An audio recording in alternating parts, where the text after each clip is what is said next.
Okay, the first thing to be very clear of when working out whether or not your property is an HMO is to be clear that there is a difference between an HMO, quite a lot of properties, and a licensable HMO, much fewer properties. So a lot of people get confused between the definitions of the two things. An HMO is a property where it has more than 3 people who don't form one household, which basically means a family in the sort of classical blood sense, and they're sharing basic amenities like cooking and washing facilities, and money's being paid for the occupation, and it's the principal home of at least one of them. So if I rent a property to 3 friends who are sharing, who are not related, that's an HMO. If I rent a property to a couple who have a friend staying with them permanently, that's an HMO. If I rent a property to a couple and one of their children, then that's not an HMO because it's a single family.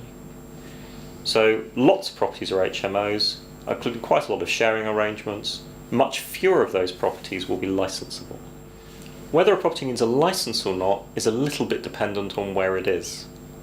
So at the moment, if your property is a large HMO, which is already an HMO obviously, comprises of 3 or more stories, and also has 5 or more people living in it, then it will definitely need an HMO license.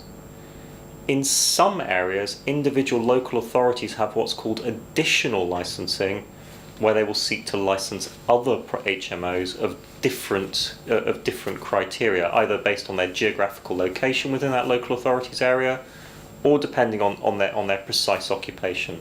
So you need to check your local authority's website for HMO licensing. In London, increasingly, most local authorities now have some form of additional HMO licensing scheme, and they're spreading quite quickly, particularly in the Midlands as well. Just because your HMO doesn't have a license, or it doesn't have a requirement for a license, it doesn't mean you don't have obligations. So the HMO management regulations apply to all HMOs, and breaching of those is a criminal offence. And under the new regime, it also makes you liable directly to a civil penalty.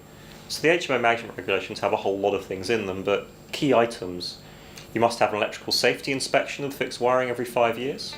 There must be a notice in the property specifying the landlord's name and contact details. The property must be in repair, it must be fire safe, and it must be clean and tidy.